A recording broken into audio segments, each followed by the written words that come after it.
د لوی او بخښونکي خدای په سپېڅلي نامه د بلخ ملي تلویزیون قدرمنو لیدونکو سلامونه، ستړي مشئ. زه شمس الله هیلمن مو د دې ساعت خبرونو ته هرکلی کوم. د بلخ ولایت په مرکز مزار شریف ښار کې د ام البلاد په نوم د کورنیو تولیداتو نندارتون پرانیستل شو. مسؤلین د دې نندارتون موخه د کورنیو تولیداتو ملاتړ بولي. همدارنګه یو شمېر غرفه لرونکي د داسې نندارتونونو جوړول د کورنیو تولیداتو د ملاتړ لپاره اړین ګام یادوي او د داسې نندارتونونو پر جوړېدو خوښي څرګندوي. بلخ ولایت کې د 2 داخلي سکتورونو او 15 نړیوالو بنسټونو لخوا د ام البلاد تر نامه لاندې نندارتون پرانیستل شو.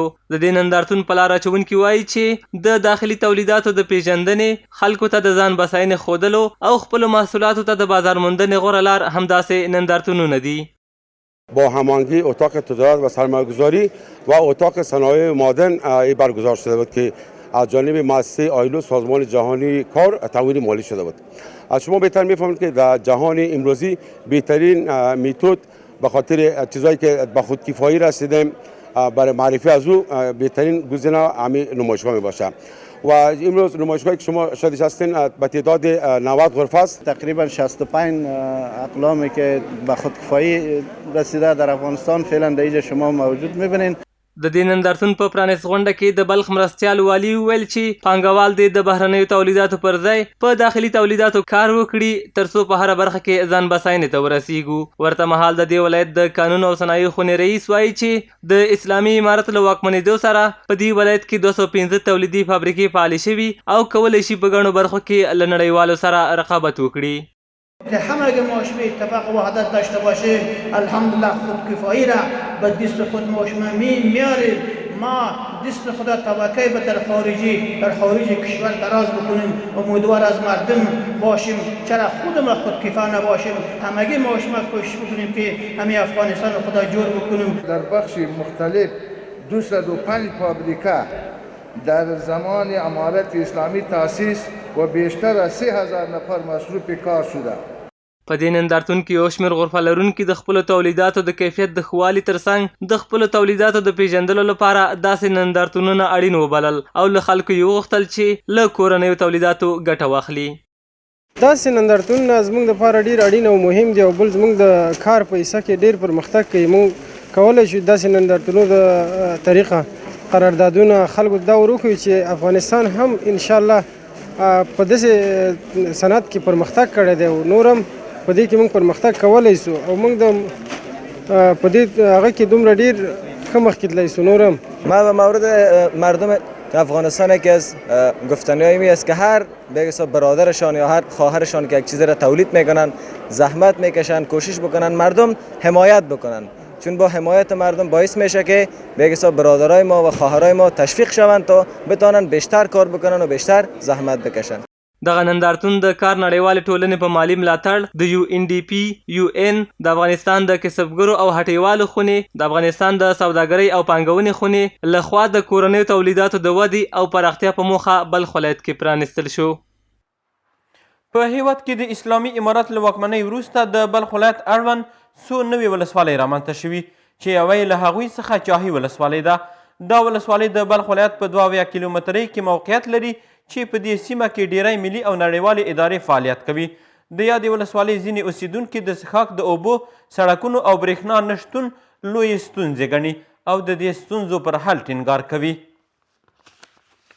چاهي په بلخ کې یوه له نویو جوړه شوو ولسوالیو څخه ده چې په هیواد کې د اسلامي امارت له بریا وروسته له دولت آباد او چهاربلک ولسوالیو څخه بیله او په دې ولایت کې د یوې نوې ولسوالۍ په توګه رامنځته شوه.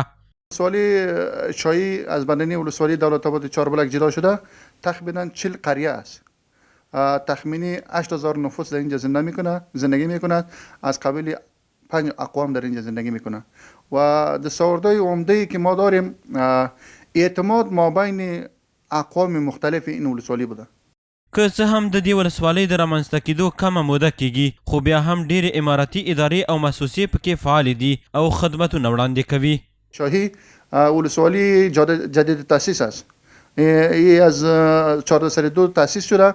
تا حال اکثری ادارات اینها فعال هستند، مثل قماندانی است، استخبارات است، محکمه است، عامل بالمعروف است، احصاییه است، ولسوالی است، خواه معارف است، این بخشایش زراعت است، اینها فعال شدن.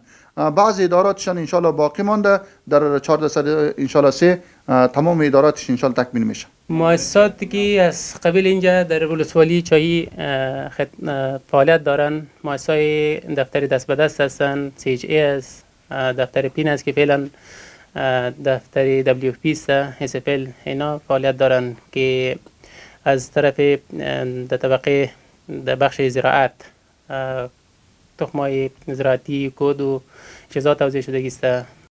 د چاهي ولسوالۍ اوسیدونکي د یادې ولسوالۍ د مسؤلینو د کړنو ستاینه کوي او له هغوی څخه غواړي چې په دې ولسوالۍ کې د څښاک د اوبو، سړک او برېښنا ستونزو ته جدي پام وکړي.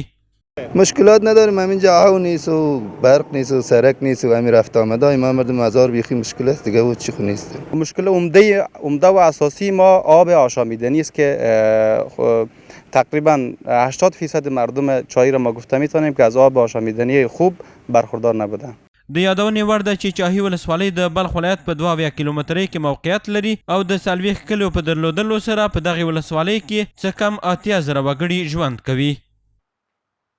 د مزار شریف ښار اړوند 9مه ناحیه کې یو خصوصي ښوونیز بنسټ د نږدې 400,000 افغانیو په لګښت د معارف د مسؤلینو په شتون کې پر فعالیت پیل وکړ. مسؤلینو د دولتي ښوونځیو ترڅنګ د خصوصي ښوونځیو رامنځته کیدل هم د اهمیت وړ وبلل او د دې بنسټ په جوړېدو یې خوښي څرګنده کړه.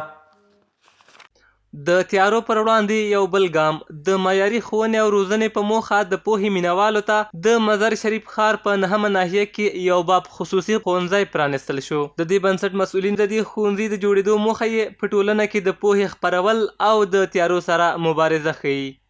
این مکتب خب برای فعلا افتتاح کردیم، نو آغاز شده و ما در حدودی که فعلا در این دور چیز کردیم، تخمین زدیم 200 الی 300 است. انشاءالله که خداوند کریم امیر کمک ما بکنه و تعهد ما میسته که ما تا حد توان که داریم میخوایم مصدر خدمت به این قشر ضعیف جامعه باشیم. ورته مهال د مزار شریف ښار د پوهنې امیر د دې بنسټ د کار ستاینې پر مهال وویل چې د دولتي ښوونځیو ترڅنګ د خصوصي ښوونځیو شتون اړین دی.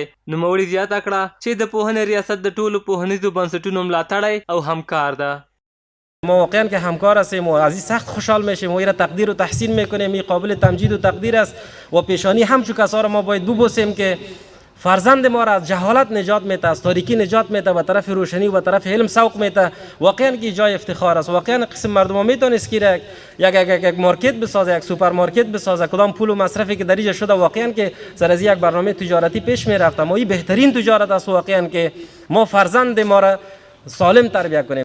د یادولو وړ ده چې د اندرز په نوم دغه خصوصي ښوونځی د 400,000 افغانیو په لګښت د پوهنې درسي نصاب، مجهز ټولګي، کمپیوټر لیب او لابراتوار په درلودو سره په کار پیل وکړ. د بلخ ملي تلویزیون قدرمنو لیدونکو دا د دې مهال خبرونه، تر بیا مو الله عمل ښه وخت.